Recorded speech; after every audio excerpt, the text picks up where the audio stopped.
Afternoon, everybody. Donald Trump and extreme MAGA Republicans spent all of last year promising to lower the high cost of living in America, while at the same period of time running away from Project 2025 and pretending as if it didn't exist. They consistently lied to the American people. And now the American people are feeling the consequences of this extreme administration, the Trump administration, this extreme president, Donald Trump, and these extreme MAGA Republicans who are temporarily in the majority in the House of Representatives.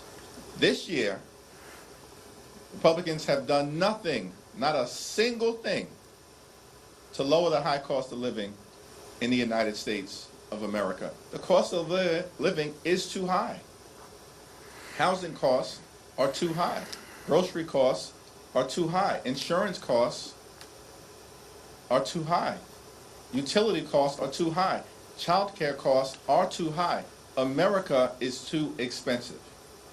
And Democrats remain committed to driving down the high cost of living in the United States of America.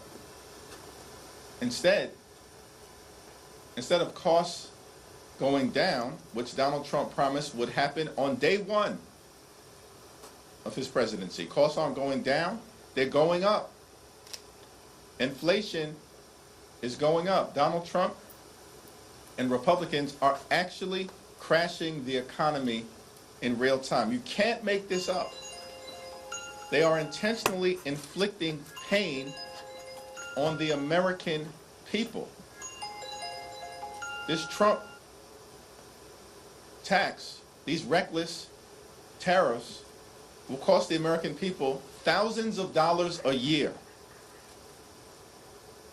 It's the largest tax increase on the American people since 1968. This is what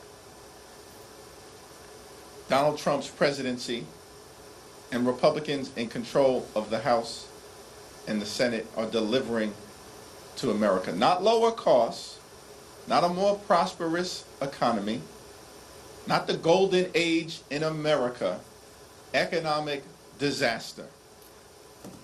And then at the same period of time, these MAGA extremists are trying to jam a reckless budget down the throats of the American people, take away health care from the American people, strip away veterans' benefits from the American people,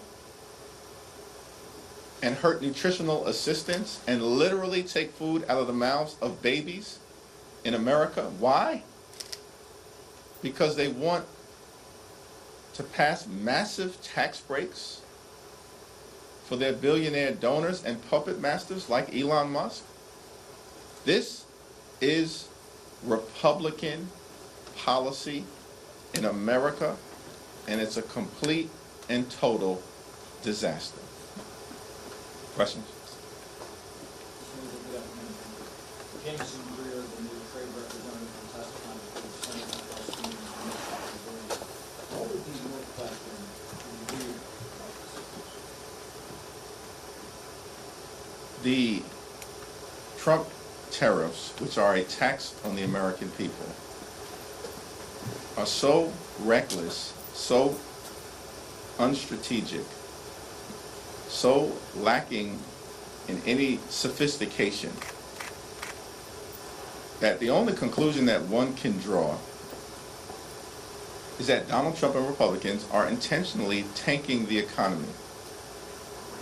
Is it because, as Donald Trump has indicated, that during tough economic times, the rich get richer, and it's a buying opportunity? Those are Trump's words. Can you confirm? But what's your question? I just asked it. If Democrats were in power, would you fully repeal these tariffs? Democrats were in control of the House of Representatives at this particular point in time. We would use every legislative tool available to us to protect the American people from this kind of economic harm. Every single legislative tool. Tariffs, when properly utilized, have a role to play in trying to make sure that you have a competitive environment for our workers and our businesses. That's not what's going on right now. This is a reckless economic sledgehammer that Donald Trump and compliant Republicans in the Congress are taking to the economy, and the American people are being hurt. Enough. There's no rational explanation for any of this, except perhaps that there's some scheme that Donald Trump has publicly alluded to, which is that the rich get richer when the economy collapses because there are buying opportunities. There's no rational basis otherwise to explain the economic carnage that Donald Trump is visiting on the American people. And House Democrats, partnering with Senate Democrats, will continue to stand up against these extreme economic policies. Thanks. Thank you, Mr. Mayor. There's bipartisan push in the Senate to reclaim some congressional power over tariff and trade policy. Don Bacon has said that he introduced a bill over in the House. Speaker Johnson apparently will not bring this bill before Donald Trump's administration in the White House put out a statement of administration policy today, saying that they would, that he would veto the bill even if it passes. So do you think that it's still worth pursuing these legislative vehicles to try to restore Congress's role in trade and tariff policy? Yes. At the end of the day, the Constitution is very clear that tariffs and tax policy, the ability to raise revenue, that authority is vested in the Congress for a reason, because the Congress is most closely associated, particularly the House, with the American people.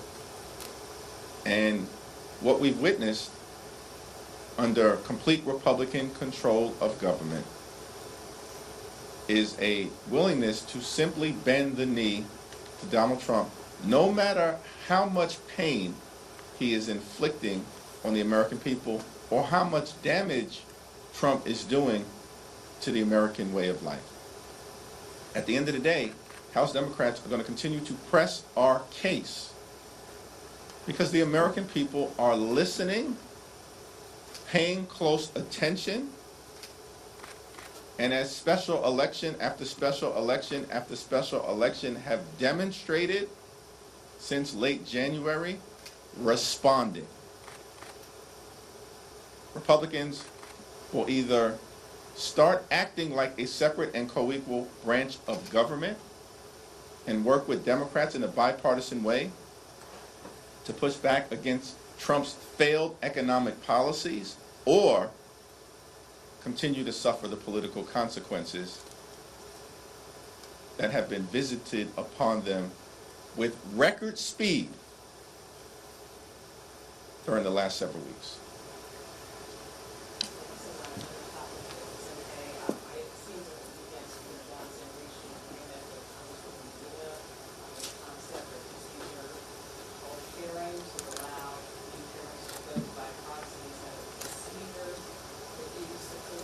Haven't had the opportunity to fully evaluate this proposal and or talk with Representative Pedersen or Representative Sarah Jacobs, who have been the leaders of this effort on our side.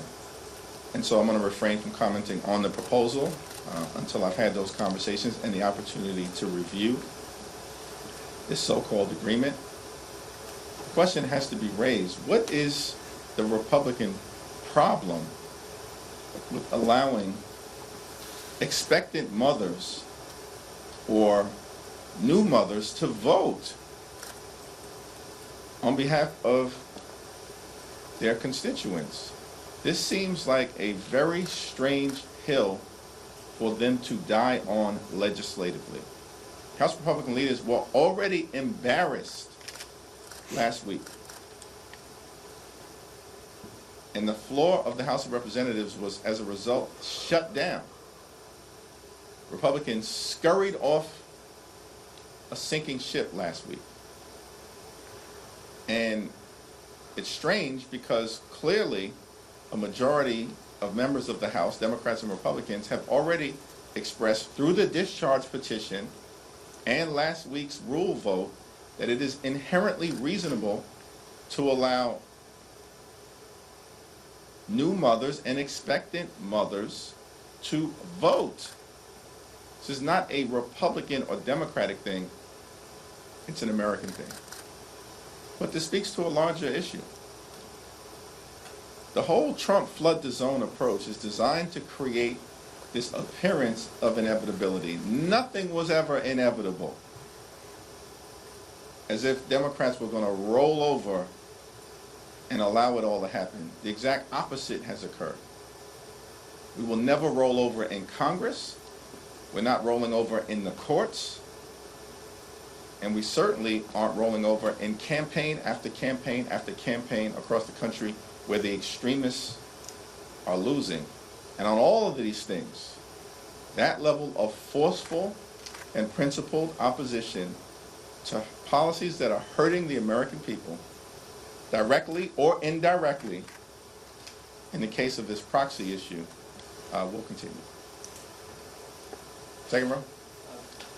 Just slightly off topic, but I want to get your thoughts on, as lawmakers seem to have more concerned about these measles outbreaks that seem to be happening throughout the country. We heard recently that actually Senator Bill Cassidy wants to put in a request for Secretary Kennedy to test plots without the measles outbreaks. What are your thoughts on having him come to the House side as well on this? And do you think that HHS is doing enough to address this? HHS is clearly not doing enough. The fact that we even have a measles outbreak in 2025 is stunning. And it speaks to the incompetence of the Trump administration.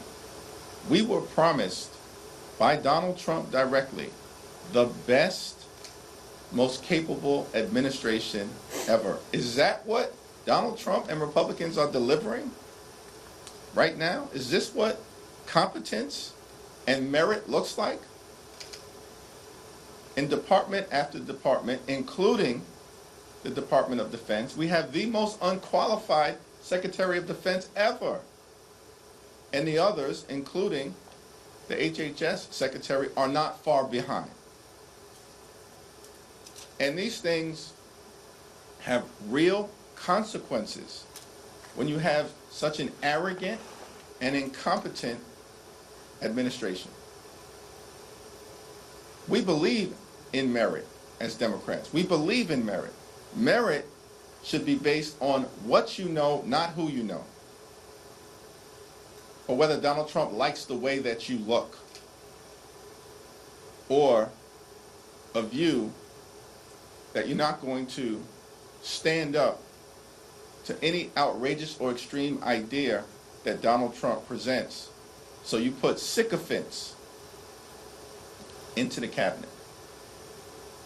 And now the American people are paying the price, both in terms of the economy and as it relates to their health.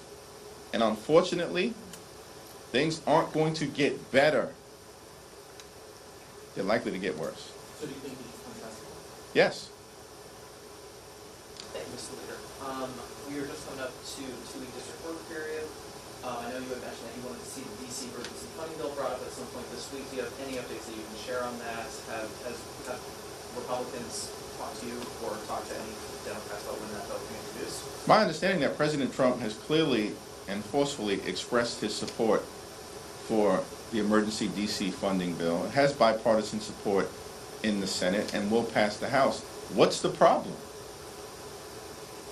Like, House Republican leaders fall in line when it comes to doing the most extreme things, like the largest Medicaid cut in American history.